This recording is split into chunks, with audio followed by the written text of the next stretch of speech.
Welcome back to another episode of our show, where this week we're re-heading over to the Isle of Wight for Cowes, week 2025. As ever, there's been some spectacular racing on and off the water, and we've got plenty of it to show you right here.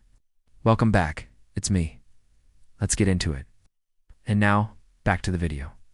So last year we brought you an episode featuring some of the best bits from Cowes Week 2024.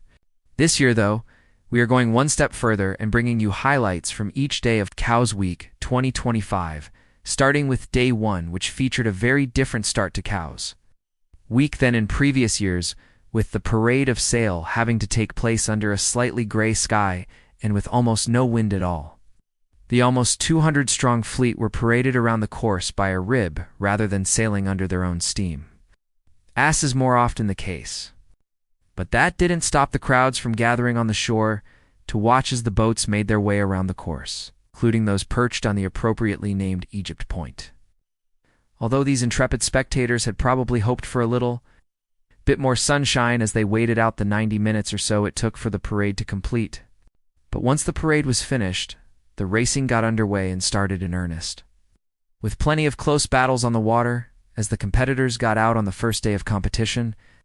And there were plenty of other land-based activities going on too, with the ever-popular Red Arrows putting on an aerial display as they hurtled overhead, diving and banking, just meters above the heads of the many thousands of spectators who D-lined the shore to catch a glimpse of them. There were also plenty of activities on the water as well, with the GJW Direct Insurance Powerboat Racing World Championship also taking place during Yachts Week this year, giving spectators yet another reason to flock to the shores of the Solent as the powerboats screamed and carved their way around the racecourses. The conditions on the second day of Cowes Week were much better than they had been on the first, but that didn't stop the racing from getting underway as soon as it possibly could, with most classes getting at least one race in before the forecast rain arrived. Zods and the Wight group classes headed out first thing in the morning, but were soon joined by the rest of the fleet as the wind freshened and gusts of up to 30 knots made conditions pretty tricky out on the water. That didn't stop the racing, though, as seen here with these J70s blasting their way through the waves as they rounded the leeward mark. But it did mean that some of the smaller boats had to retire, including some of the contenders in the Contessa 32 class. This race was abandoned due to the deteriorating conditions. But that didn't stop these RS 800s, which put on a great show as they flew downwind, surfing the waves at full speed.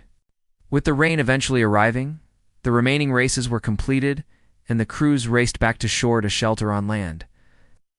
And then it was up to the Red Funnel Round the Island race, which saw more than 300 boats head out of the Solent, around the island and back. Again, in what is always one of the highlights of the week. Day 3 dawned with blue skies and plenty of sunshine, although the wind was still a little bit light, causing a few problems for the race committee trying to set a course. But eventually the signal was given to start, and the fleet headed out of the Solent towards the first mark. But it wasn't long before the sea breeze filled in, and that caused its own problems, shifting the wind and creating some large shifts out on the race course. A similar problem was faced on the Etchells course, where the leading boat at the top of the screen just manages to keep her nose just about pointed in the right direction to stay on the correct side of the course as she accelerates away from the rest of the fleet. But whichever class you were watching, there was one constant, and that was the incredible photography from Tom Lowe, who captured all of this and more during the third day of racing. The images included boats like this Contessa 32, which seemed to be surfing on air as she flew downwind, just one of many incredible shots he captured throughout the day. With the weather looking good, everyone hoped that the racing would be able to continue in the same vein as it had done previously, even if the wind was still a little bit light for some classes. Unfortunately, that hope was dashed on the fourth day of the regatta, as Storm Francis swept across the south coast of England and put paid to any chance of racing with winds of up to 50 knots, recorded in the Solent, as the storm arrived, causing the race committee to abandon racing for the day and for the visiting super yachts to drop anchor and ride out the worst of the storm, which meant that the only boats racing were the ones that were in the harbor, such as this team competing in the quarter-ton cup. They made the most of the conditions to practice some close-quarters racing within the confines of the harbor walls.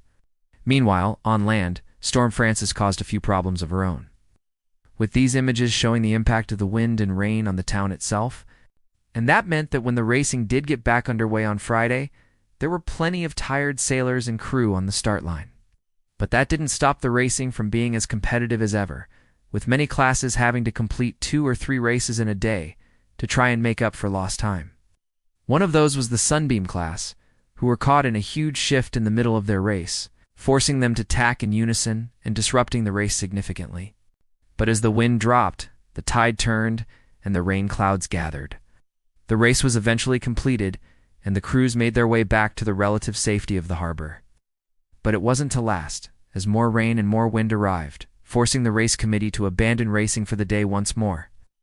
But come Saturday, the weather had cleared, and the racing was back on.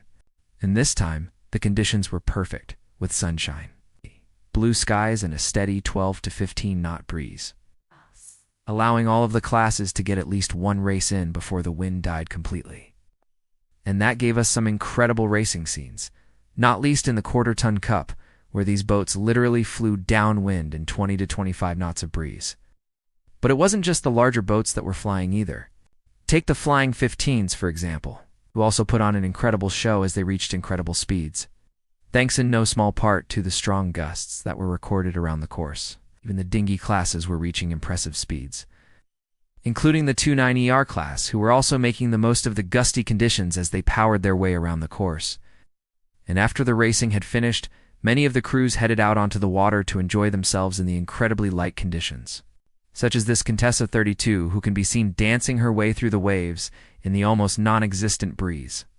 With the final day of racing completed, it was time for the prize giving, and for many crews, that meant celebrating with a trip to the pub, but not before we captured a few images of them coming back into the marina, including this incredible shot of this Sunfast 3300. But that was it for another year. Until next time, thank you so much for joining us. And as ever, if you want to see more from Cowes Week 2025, check out the link below to our channel. And don't forget to subscribe so you never miss an episode. Until next time, I'm here. Catch you later. Thanks for watching. Like, comments, and share.